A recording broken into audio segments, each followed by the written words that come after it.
This is Bob Oliphant from the Westford Historical Society and Museum, bringing you episode 51 of the Westford Wardsman podcast.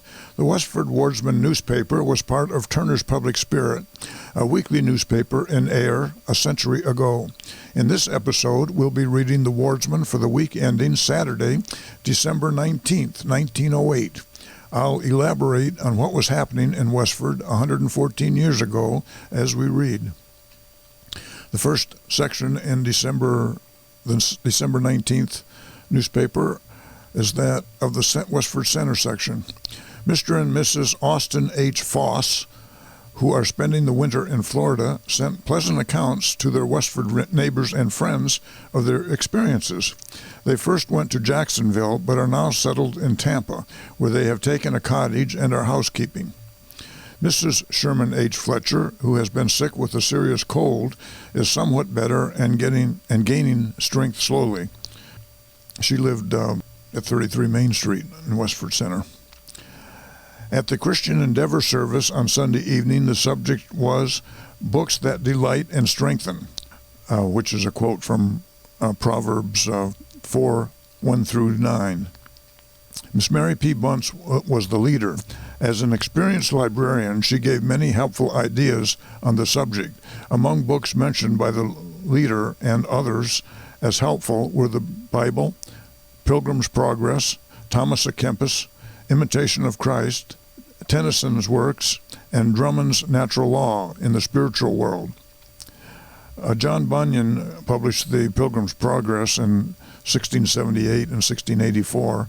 Thomas à Kempis, who died in 1471, published The Imitation of Christ anonymously in 1413. And Alfred Lord Tennyson, the English poet, died in 1892. He was poet laureate of England from 1850 to 1896, some 46 years. And Henry Drummond, who died in 1897, published Natural Law in the Spiritual World in 1883. Miss Caroline S. Foy, the reader who was so much enjoyed at the hall last week, Thursday evening, was an old schoolmate of Reverend Charles P. Marshall, and she was most hospitably entertained at the pleasant parsonage. The next section is called Entertainment. The third in the series of the Grange entertainment courses took place at the town hall last week, Thursday evening, when a good-sized audience assembled to listen to Miss Carolyn S. Foy, F-O-Y-E, dramatic reader and entertainer, assisted by Miss Marguerite Pearson, violinist, and Mrs. Minnie Del Castillo, pianist. They formed a trio of charming entertainers and were most cordially appreciated by their audience. Miss Foy is a reader of much experience and ability. Her monologue and stories of children were particularly pleasing. Miss Pearson and Mrs. Del Castillo fully sustained their part of the program with their violin and piano selections. The meeting of the Tadmuck Club, which was postponed from the regular date for 1 week to accommodate the soloists who were to take part, took place in the vestry of the Congregational Church Tuesday afternoon. There was a large attendance of members and guests, and it was one of the most successful gatherings in the annals of the club. The program committee, with the wise intention of appealing to varying tastes, had planned for a musical afternoon, which was in charge of the Mrs. Gertrude and Julia Fletcher, Fletcher, and they had arranged a program that was most thoroughly enjoyed by the audience. Miss Gertrude Fletcher, soprano, and Miss Julia Fletcher, pianist, were assisted by Mrs. Charles P. Marshall, pianist of the club. Mrs. Charles E. Burns, member of the Women's Club at Lowell, contralto soloist. Miss Annie L. Melindy of Nashua, New Hampshire, pianist, and Alfred G. Elstrom of Fitchburg, cellist. Every number was so excellent that it would be hard to discriminate in favor of any of the artists. At the close of the program, a delightful social hour was enjoyed. The rooms were prettily decorated for the occasion with Christmas greens suitable to the holiday season. The next meeting, December 22nd, is of special interest when Mrs. Ellen Richards of Boston will be the speaker of the afternoon. Mrs. Richards has many friends in Westford, and even if it is in the midst of the busy Christmas season, a good audience will greet her in all probability. The subject of her address has not been definitely stated, but preference has been expressed to her for a talk on the chemistry of foods. That's an area where she had great deal of expertise. The next section is banquet. The annual church banquet of the Congregational Church took place Wednesday at the vestry. These events have taken place for a number of consecutive years, and those having the care of the social events on the church calendar for the year, who may have had doubts as to the advisability of the outline of the same place for this year, had these doubts effectually dispelled, for repetition did not spoil the happy spontaneity of the feast of good things, the cordial fellowship, the good banquet, and the list of good speakers. Miss May Atwood, who's one of the three Atwood sisters, the church organist, presided at the organ while people began to gather at the appointed hour, 6:30, and very soon after that hour, fully 115 sat down at the long tables attractively set, with a delicious menu of roast turkey and chicken and all its accompaniments. The decorations were in harmony with the holiday season, in green and red, with evergreen and red berries, Christmas wreaths, and ferns. After this part of the program had been faithfully attended to, with its accompaniment of merry sociability, the toastmaster, John P. Wright, called to order, and in his happiest vein, with the keen wit that never grows stale, introduced some old friends with fresh messages, as well as a number of new speakers. The program was not too long, each speaker keeping within his allotted time, and the audience had no opportunity to get tired, or to get indigestion either, if many a hearty laugh was an antidote. The beloved pastor of the church, Reverend Charles P. Marshall, came first with a message from among the hills, reminiscent of a trip with two congenial friends the past summer in the White Mountains, weaving in the lessons of strength and beauty of the everlasting hills. Miss Blanche Waller, who was a senior at Bates College, was one of the new speakers. With charming enthusiasm, she outlined the four eventful years of college life, conveyed to her hearers some portion of the spirit of college life. Charles O. Prescott was next introduced with, quote, the spirit of rural improvement, end quote, for a subject. He sketched most interestingly the aims of the Massachusetts Civic League, followed by a resume of the history of village improvement in our own town, closing with a strong appeal for the revival of the old Village Improvement Association. A song by Edson G. Boynton, Just Someone, was pleasantly interspersed, after which Principal Woodward of the Academy was introduced and spoke with much wit and wisdom on, quote, athletics and their relation to education, end quote. Miss Eva Pine was to have spoken on, quote, the confessions of a school teacher, end quote, but was unable to be present. The next speaker was Reverend P.G. Favor of Littleton, whose message was church fellowship. Mr. and Mrs. Favor were very welcome guests, and while they are newcomers in our neighboring town of Littleton, Mr. Favor in his greetings appeared to have imbibed the record of friendliness that our people have for those in our sister town, and his message was full of genuineness and frank sincerity. Mr. Boynton then gave another solo, Down in the Deep, Let Me Sleep Till I Die, after which came the last and best and youngest speaker of the evening, Reverend Benjamin H. Bailey, whose message was Among the Hills. I think that was a little bit of a pun because I'm pretty sure Reverend Bailey was the oldest speaker of the evening, not the youngest. Mr. Bailey was at his best and brought the very essence of a life of noble ideals to his hearers. At the close of his message, the audience rose to their feet and sang with much earnestness, Blessed be the tie that binds, after which came social greetings and the gradual dispersing of the gathering. The committee in charge of the program was John A. Taylor and Mr. Marshall.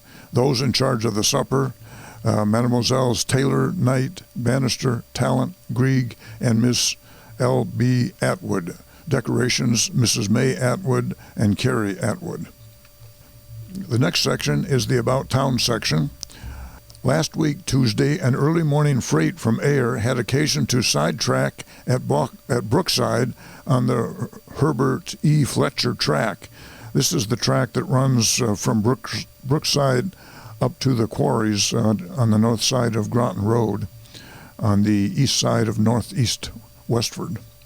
After returning to the main line, they forgot to close the switch and with full steam on, ran onto the sidetrack in the direction of the H.E. Fletcher Stone Quarry. No damage done, but a lively time in reversing the momentum of a heavy freight. The next morning, an early freight sidetracked for water on the Fletcher track, leaving part of the train on the main line.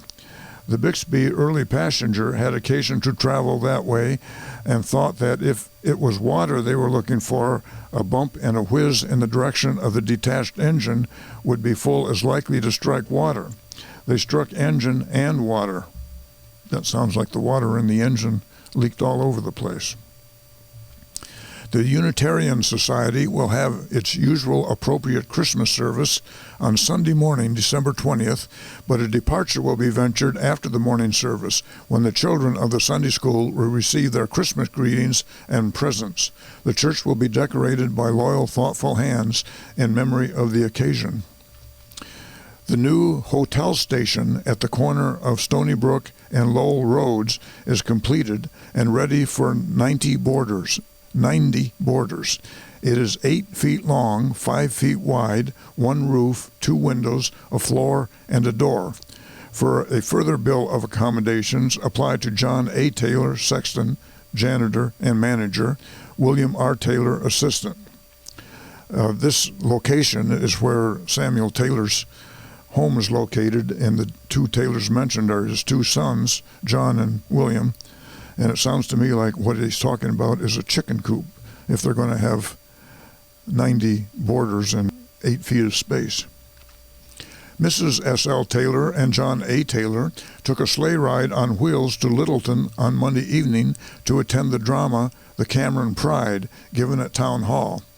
Whether there were any more from Westford they were unable to report, for the play was so captivating and the actors so grandly good that they had no rubberneck side visions of anybody or anything else. $100 were realized from the recent village post office demonstration at Marshallstown Line Hall, Westford Corner. Houghton G. Osgood has sold his apples to Lowell parties, and James H. O'Brien, Frank Bannister, and John Flynn have sold to the reliable Conant Company of Lowell. The next section is the Graniteville section. Scarlet fever has once more made its appearance here. A little daughter of Mr. and Mrs. Sleep of 3rd Street is now being afflicted with the troublesome disease. The Sleep family recently moved here from Acton. Every precaution is being taken, and it is hoped that the disease will spread no farther. Beginning Sunday, December 20th, and until further notice, Mass will be celebrated in St. Catherine's Church at 9:45 o'clock instead of 8:45, which has been the custom during the past few months.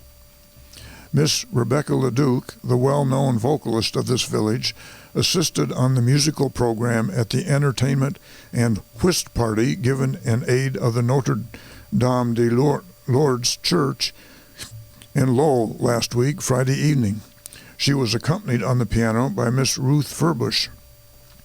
Others who attended from here were Miss Grace Ledwith, Miss Lena Healy, Omer Leduc, Nora Leduc, and Miss Mary J. Sullivan. The next section is called Christmas Sale. The Ladies' Aid Society of the Methodist Episcopal Church held its annual Christmas sale and entertainment in the church vestry on last week Friday afternoon and evening, and in spite of the inclement weather, there was a goodly number in attendance. Although the weather was disagreeable, the interior of the church vestry presented a much pleasanter scene by contrast. The numerous colored lights and varied decorations imparted a Christmas cheer and giving it a cozy, home-like appearance that was very pleasing to the eye. All the different booths and tables did a good business, but owing to other attractions on Friday night, the management thought it advisable to continue the sale Saturday afternoon and evening, which was done with equally good success. The entertainment as given on Friday night, though short, was of high order, and it's described here. The program was concluded with a very laughable farce entitled A Picked-Up Dinner, presented by the following members of the Westford Grange: John Thompson, Samuel L. Taylor, Mrs. John Thompson, Mrs. S.R. Wright, Bridget McHugh, and Mrs. William L. Woods. The sketch proved highly pleasing and made a decided hit with the audience, the part of Biddy, as given by Mrs. Woods, being particularly pleasing. As to the others that took part in the program, all did finely in their respective parts, special mention being made of John A. Taylor, whose readings were a rare treat.